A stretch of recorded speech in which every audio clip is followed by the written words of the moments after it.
Olá pessoal, tudo bem? Seja bem-vindo a mais uma mentoria, a mentoria que a gente vai fazer referente ao mês de janeiro. A gente vai falar sobre concessionária, sobre a parte automobilística, né? O mercado de carros, né? E o que a gente vai aprofundar? A mesma sequência que a gente faz em outras mentorias, né? A gente fala um pouquinho aqui sobre o segmento, sobre a questão tributária, um pouquinho a questão contábil. Então a gente tá basicamente a gente fala nessa sequência. Vamos lá. Deixa eu falar um pouquinho sobre o KENAI agora. Quais são as atividades, qual KENAI que você tem que enquadrar? Bom, se você é uma concessionária de veículos, se você trabalha com veículos, você tem que entender que muitas vezes você compra o carro e você trabalha o carro, né? Você faz manutenção no carro, prepara o carro para vender. No mercado se costuma fazer que você compra o carro e você vai subcontratando pessoas. Poucas concessionárias têm uma estrutura interna, e quando tem, ela provavelmente abre outro CNPJ para atender pessoa física direto. Então, basicamente, assim, o KENAI que é mais utilizado para venda de veículo, basicamente, é lá o KENAI lá de automóveis, de venda.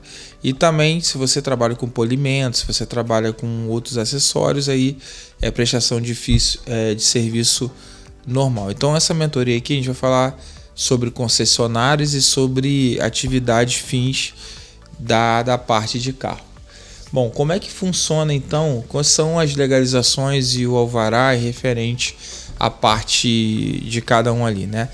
Bom, sobre a parte de serviço de polimento, serviço de estética, serviço de filme, instalação, essas coisas, funciona como uma prestação de serviço normal. Você vai ter uma localidade, você vai verificar se aquele local é aderente àquela atividade, não tem nenhuma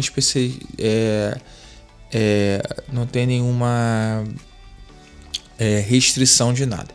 Mas se você vende carro, às vezes tem restrição no alvará referente ao armazenamento do carro. Você tem que entender se ali você vai conseguir legalizar. Não é todo o endereço que você consegue legalizar uma agência de carro, tá? Porque aí a agência de carro tem toda uma legislação referente à instalação, localidade, enfim, atividades ali do endereço que você está tentando localizar. Por exemplo, em escritório residencial ali, em residência não consegue, em prédio comercial, sala, só se você colocar lá como simples escritório, que não funciona assim. Os escritórios, alguns habilitam, outros não. Então, isso aí, quando você faz a viabilidade, você consegue basicamente colocar.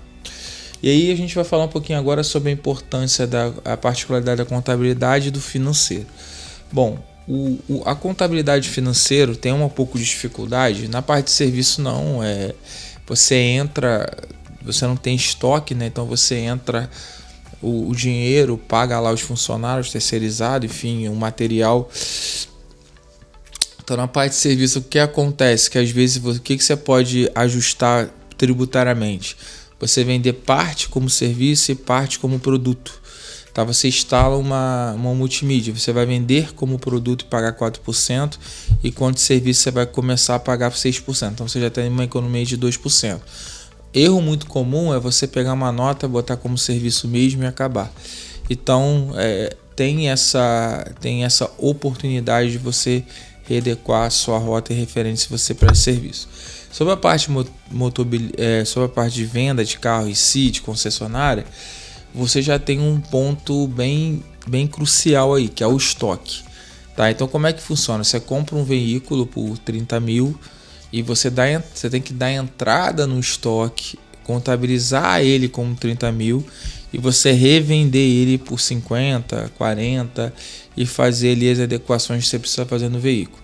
As adequações são custo normal e o valor de estoque é 30 mil. Quando você vende esse produto, você vai dar baixa no estoque de 30 mil e você realiza o lucro com as despesas que você tem no carro. Então, ela entra como se fosse um comércio, entre aspas, porque você tem estoque que é do veículo. E aí a gente vai falar um pouquinho aqui também sobre o investimento. Quando você trabalha com concessionária de carro, você tem um investimento muito alto. Dizem aí, a gente tem clientes aqui que é FK, do Fernando, um grande abraço aí, Fernando, se estiver vendo o vídeo, que tem um investimento muito alto e eles trabalham em duas situações. Ou eles compram o carro, tá? Ou trabalha por consignação. Consignação é uma prestação de serviço normal, né, que você ganha só a comissão, e você tem a venda do carro, que geralmente a margem é um pouco maior. Também o risco é maior. Parte pessoal, né? Custo pessoal é normal, você tem um custo de mão de obra muito alto.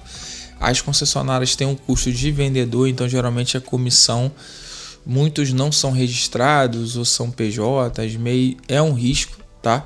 O ideal é você contratar como funcionário se ele tem ali uma carga horária definida e pagar a comissão por dentro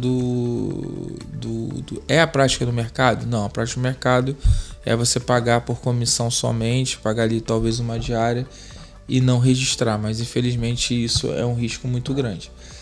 E aí agora a gente vai falar da parte tributária. Bom, a parte tributária na parte de concessionária, a parte de serviço é normal, você pode estar no Simples que começa por 6%, 8%, 7% se você tiver um faturamento ali de 40, 50 mil por mês, você vai pagar em torno ali de 7, 8%. E você tem o segmento de concessionária. Bom, o segmento de concessionária tem uma ressalva aí.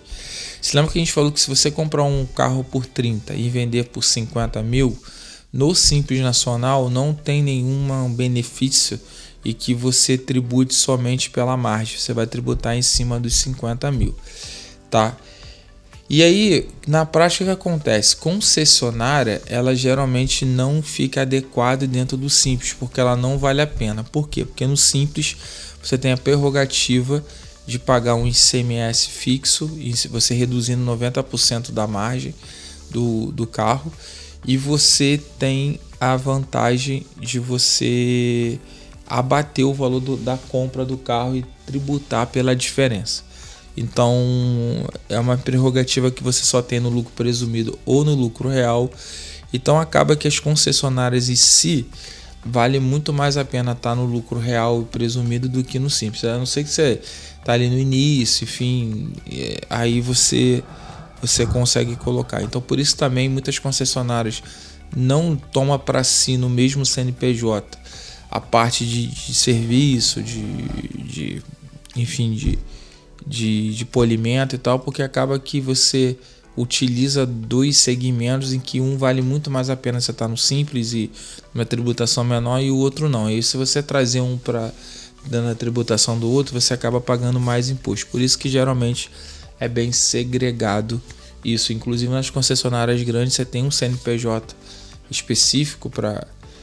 Nas grandes, na verdade, não faz muita diferença, porque ela não vai conseguir estar enquadrada no Simples. Então às vezes ela fica tudo dentro do mesmo CNPJ, polimento e tal, toda a parte de serviço. Mas mesmo assim, até por segregação, tem muitos que separam a parte de serviço, que aí entra tudo dentro da parte de serviço, e manutenção e tal, e entra a parte de venda. Geralmente são dois CNPJ distintos, tá?